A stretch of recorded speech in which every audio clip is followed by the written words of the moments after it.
If embarrassment has a name, it must be Indiana Jones. The following is a world-class Bullshitters exclusive.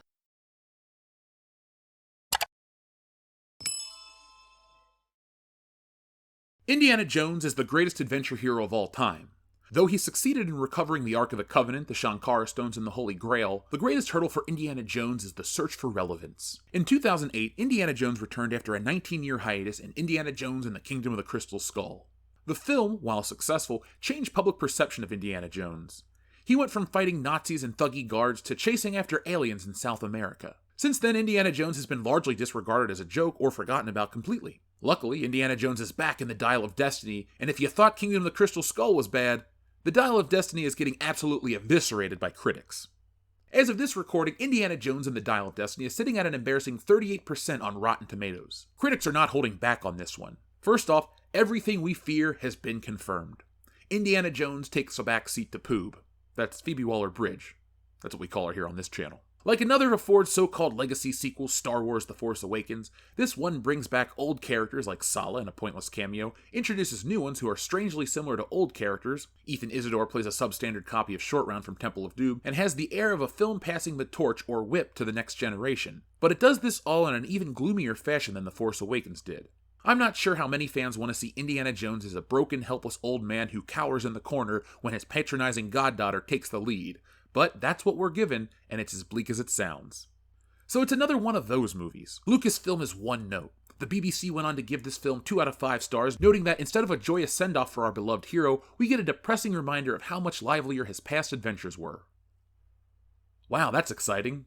Let's see what's next. The Hollywood Reporter said, "This is a big, bombastic movie that goes through the motions but never finds much joy in the process. Despite John Williams' hardworking score continuously pushing our nostalgia buttons and trying to convince us that we're on a wild ride, Indy ignores the inevitable jokes about his age and proves that he can still handle himself in a tough spot.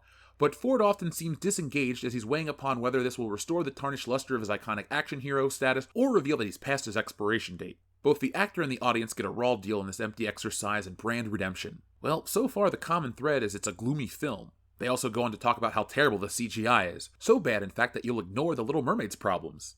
We've been talking about it since the first trailer. Harrison Ford's face pasted on a stunt double's body, the de-aged Indiana Jones living in the uncanny valley. This film is just setting itself up to be all the problems with modern filmmaking. But let's continue on to see what the critics have to say. Variety magazine said, "Indiana Jones and the Dial of Destiny is a dutifully eager but ultimately a rather joyless piece of nostalgia hokum." There's that word again. Joyless. I'm sensing a trend here. Vanity Fair said, "One can feel the 4 credited screenwriters grasping at inspiration and coming up short. What they did manage to make would be perfectly fine as a standalone adventure film starring other characters, but it's not worthy of the whip. It ultimately feels like a counterfeit piece of priceless treasure. The shape and the gleam of it might be superficially convincing for a bit, but the shabbier craftsmanship gets all the more glaring the longer you look." The bad CGI is brought up constantly in this film, so it's going to be exciting to see just how bad it looks. Marvel fans, you may have good company soon. Indiana Jones and the Dial of Destiny keeps getting compared to The Force Awakens and the Star Wars sequel trilogy, which is not exciting for fans. From these reviews, Indy will take a backseat to Poob, just like the Star Wars characters took a backseat to Rey. It's always a British woman with dark hair and a shitty personality. Seems like a self-insert for President Kathleen Kennedy. Will constantly putting these repeat characters into their films make audiences accept them? No, but you already knew that. Hollywood's obsession with passing the torch and continuing the franchise kills the franchise always. This film was another gloomy look at how old Indiana Jones is. Who wants that?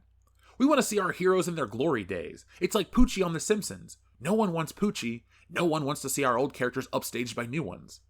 It's such a stupid trend that they should stop immediately. When compared to the original Indiana Jones films, The Dial of Destiny has some stiff competition. The scores for the original Indiana Jones films are going to be hard to beat. Raiders of the Lost Ark has a 93% certified fresh score on Rotten Tomatoes with a 96% audience score. Indiana Jones and the Temple of Doom has a 76% from critics and an 82% score from audiences. And finally, the trilogy closer, Indiana Jones and the Last Crusade, has 84% from critics and 94% from the fans. Kingdom of the Crystal Skull, while it has a 77% from critics, has a rotten 53% from fans. So that's where the Indiana Jones saga sits before the Dial of Destiny. There was a point in time where the Indiana Jones trilogy was the best trilogy in film. You can compare it to Star Wars, you could compare it to The Godfather, you could compare it to the Dollars trilogy, and Indiana Jones was as respectable as every one of those films that I just discussed. But today, that is not the case. This type of entertainment isn't taken as seriously as it once was because the filmmaking behind it isn't as serious as it once was. Modern day Lucasfilms are just a big old cash grab, and that's saying something because George Lucas himself was the master of marketing and merchandising and cross-promotion. If a product existed, Star Wars was on it, and Indiana Jones was sort of like that too. But it was also made by Steven Spielberg, a real filmmaker, a competent filmmaker, arguably the greatest director in history, and together they created something that was truly magical.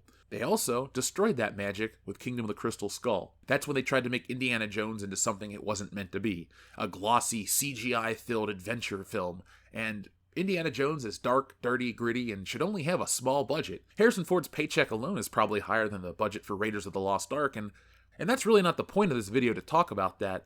But when Indiana Jones has endless resources to make the film, you get a 2.5-hour bloated mess of CGI, puppetry, and everything else that's wrong with modern filmmaking. Ultimately, Indiana Jones and the Dial of Destiny is a pointless film. The CGI is bad, the de-aging is unsettling, and the nostalgia is laid on thicker than it was in the Star Wars sequels. The big question is, how will this film do at the box office? While Indiana Jones is a name synonymous with adventure, it's also been 15 years since his last film, which was terrible, and 34 years since the last good Indiana Jones film. Lucasfilm made a mistake by making this film. There's no reason outside of money and the attempt to fix Kingdom of the Crystal Skull. But why would you fix something broken with something else broken? There's no explanation for it, outside of hubris. Lucasfilm is a 2 IP company, Star Wars and Indiana Jones. Willow already failed on Disney Plus and is nowhere to be found, and Star Wars shows are losing viewers across the board. With this rotten film stinking up theaters next month, what will Lucasfilm do if it flops? There's never been an Indiana Jones film that wasn't successful, but this is the same thing they said about Star Wars until Solo: A Star Wars Story was released. Lucasfilm loves to rush into things and make films that alienate the audience. It'll be interesting to see how the press handles this film once it's released. Disney Star Wars films were divisive, but the press painted dissatisfied fans as terrible people. Will they do the same for Indiana Jones, since it's an old white man in the lead? No, they too will dogpile on this one, and Indiana Jones won't be riding off into the sunset this time. I want to say that I can't believe this is how bad the film is, but deep down, I always knew that. Look, folks, Indiana Jones had a huge revival back in 2008, and like most of us that were there, we knew it sucked, so we were ready to forget about that one and just think about the trilogy. Now with this new film being probably worse than the last one, I'm just going to think about the trilogy. As an Indiana Jones fan, I have never acknowledged Kingdom of the Crystal Skull at home. I saw it in theaters, and then I was given it as a gift, and it's always included in the box set, so I technically own the film, but I would never buy the film. Hell, last year when they re-released the 4K movies in the steelbooks with the poster cover art, I bought the original trilogy again, but I didn't touch Kingdom of the Crystal Skull. If Indiana Jones is available in separate formats, I'll always go for the separate formats because I hate Kingdom of the Crystal Skull that much. It's just a terrible, terrible film. It has no redeeming qualities, the CGI is bad, the humor is bad, the acting's bad, the directing's bad. Shia LaBeouf is not the worst part of that movie. I don't know what is the worst part of that movie outside of the fact that it exists. Indy fighting communists, making I Like Ike jokes, surviving a nuclear blast in a refrigerator, all low points in the franchise. And based on these reviews, it sounds like misery's going to have some company, because for every nuking the fridge, you're going to have Indiana Jones fighting electric eels that look fake. You'll have him cowering in the corner like a scared old man. Who writes this shit?